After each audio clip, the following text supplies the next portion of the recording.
မိတ်ဆွေပေါင်းကျမ်းမာချမ်းသာရှိကြပါစေဗျကျွန်တော်တို့ရဲ့ဟိုးတုန်းကလက်ဖက်ဆိုင်နစ်စီကကြိုဆိုလိုက်ပါတယ်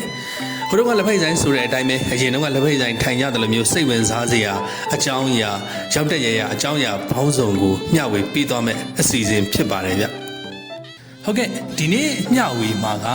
ငကားနဲ့ဂလုံရဲ့ရန်ကျွေးကုံပါဖေးမင်းသားနဲ့ပုံတလုံးကန်ရဲ့တမိုင်းအကြောင်းစိတ်ဝင်စားစရာလေးတွေကိုကျွန်တော်တို့ AI creation လေးနဲ့ပေါင်းပြီးတော့မျှဝေသွားမှာအစီအစဉ်ဖြစ်ပါတယ်ဗျအခုဒါကပင်တရားမြို့မှာရှိနေတဲ့ပုံတလုံးရေကန်ရဲ့မြင်ကွင်းပင်တရားမြို့ရဲ့အထိမ်းအမှတ်တစ်ခုဖြစ်တယ်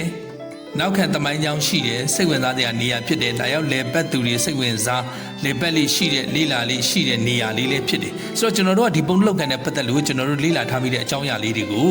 မပြင်းရလေအောင်ကျွန်တော်တို့ပုံလေးတွေဖန်တီးပြီးတော့ပြန်မျှဝေမှာဖြစ်ပါတယ်ဗျဒါကတော့လက်ရှိပင်တရားကန်ရဲ့မြင်ကွင်းဖြစ်ပါတယ်ဒီတမိုင်းကြောင်းနဲ့ပတ်သက်လို့ပြောရလို့ရှိရင်အရင်တော့ကဘာယာပြည်ကြီးမှာတဲ့ဘာယာမင်းကြီးစိုးစံနေတဲ့အချိန်မှာသူ့မှာလွန်စွာမှရုပ်စင်းအင်္ဂါချုံမောလှတဲ့မင်းသားတစ်ပါးရှိပြီးတော့အဲ့မင်းသားကကုံပါဗျာမင်းသားဖြစ်တယ်တဲ့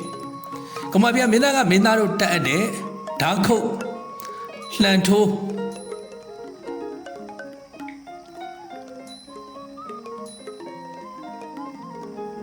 စင်စီ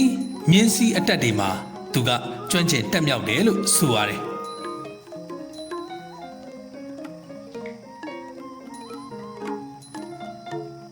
အထူးသဖြင့်တော့သူကလေးမြအတက်မှာတစ်ဖက်ကန်းခတ်တက်မြောက်တဲ့အတွက်ပြူတိုင်းကြိုက်တဲ့နှင်းစီကိုင်းဖြစ်တယ်လို့ဆိုပါတယ်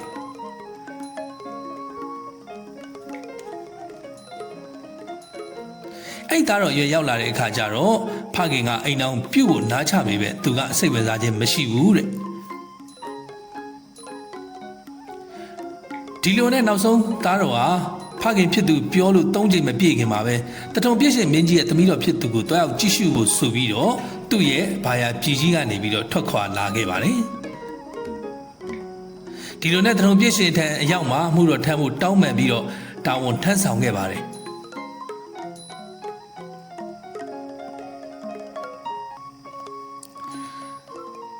အင်မတန်မှအားကိုးရတဲ့သူဖြစ်တယ်လို့ရုပ်စိတ်အင်္ဂါနဲ့လည်းပြည့်စုံတဲ့သူဖြစ်တဲ့အခါကျတော့တထုံပြည့်ရှင်ကသူ့ကိုရှိမ့်မိပြီးတော့မင်းသားဖြစ်တဲ့သူကိုအမှတ်တိုင်းရှောက်တင်စေပါတယ်အဲ့ဒါနဲ့သူကသူ့ရဲ့လာရအကြောင်းကိုရှောက်တင်ခဲ့ပြီးသိတဲ့အခါကျတော့ဘုရင်ကြီးကသူ့ရဲ့သမီးတော်နဲ့ထိမ်းမြလက်ထက်စေပါတယ်ဒီလိုနဲ့သူတို့လက်ထက်တဲ့အချိန်ဟာຫນွေမိုးဆောင်ရာသီအလီလီပြောင်းခဲ့ပြီးတဲ့နောက်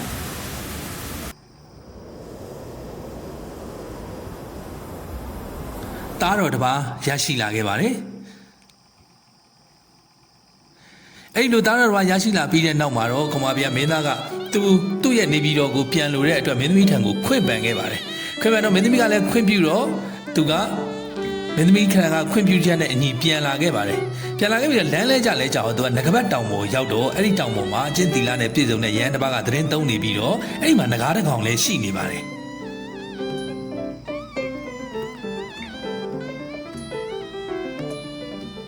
အဲ့နာဝင်းကျင်မှာကသူကတောကအလုံးခေါင်တာကြောင့်မလို့ရေရှားပါပြီးတော့တရိတ်ဆန်တွေကရေမရတာကြောင့်မလို့တေချေပျက်စီးမှုတွေရှိပါတယ်ရှိလဲရှိကောအဲ့ဒါကိုငကပတ်တောင်ကအခုနငကားမင်းကသူကမကြည့်ရတာနဲ့ပင်လယ်သမုဒ္ဒရာရေတွေကိုသူ့ကတွင်းနဲ့ငုံပြီးတော့အခုလက်ရှိဒီပုံတလုတ်ရေကန်ဖြစ်မဲ့နေရာမှာရေကိုသွန်ချပြီးတော့တတ္တဝါတွေမပျက်စီးရအောင်ရေကန်ကိုရေဖြည့်ပြီးတော့သူကအဋိဌံပြုတ်ပါတယ်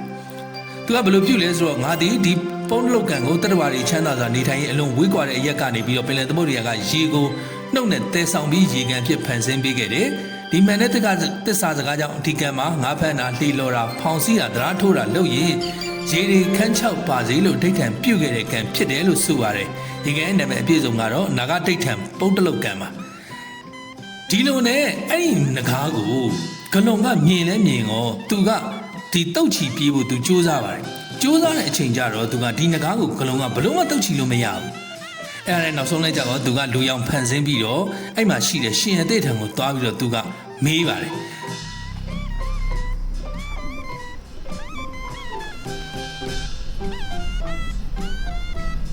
မေးတဲ့ခါကျတော့ရှင်အသေးကလည်းသူကဟိုဘသူမှသိချာမသိတဲ့ခါကျတော့အဲ့နဂါးကသူကဗရမ ्या မျက်ရှင်ကိုငုံထားတာဖြစ်တယ်အဲ့ဒါကြောင့်မလို့သူ့ကိုဦးကောင်းကခါးကနေပြီးတော့ခြီလို့ရှိရင်ဘလို့မှမရဘူးအမိပိုင်းကနေတုတ်ချီမယ်ဆိုလို့ရှိရင်တော့ဗရမ ्या မျက်ရှင်ထွက်ကြပြီးတော့တည်လို့ရမှာဖြစ်တယ်ခြီလို့ရမှာဖြစ်တယ်ဒါကိုဂလုံးနေတော့မသိနိုင်ဘူးဆိုပြီးရှင်အသေးကပြောလိုက်ပါတယ်ပြောလဲပြောတော့ဂလုံးကအဲ့ဒါကိုသိပြီးတော့သူကနဂါးကိုအမိကနေဆွဲချီပြီးယူဆောင်ပြေးဖို့ကြိုးစားပါတယ်အဲ့ဒီအချိန်မှာပဲစောက်ထိုးချီလိုက်တာဖြစ်တဲ့အတွက်ဂရင်းကဗရမ ्या မျက်ရှင်ကပြုတ်ကြတာကြောင့်မလို့သူကချီနိုင်သွားပါတယ်အဲ့လိုချီနိုင်သွားတဲ့အချိန်မှာပဲနဂါးကခုနမင်းသားကိုတွေ့တဲ့ခါကျတော့သူ့ကိုကယ်တော်မူပါအသက်ဘေးကကယ်တင်လို့ရှိရင်ကျေးဇူးဆက်ပါမယ်လို့ပြောလဲပြောခါတယ်မင်းသားကအဲ့ဒီနဂါးကိုသူ့လေးတော်နဲ့ခွင်းလိုက်ပါတယ်ဂလုံးကိုလေးတော်နဲ့ခွင်းလိုက်ပါတယ်ခွင်းလိုက်ကင်းကဂလုံးကဒဏ်ရာနဲ့တေလူဆက်ဆက်ဖြစ်နေတဲ့အချိန်မှာ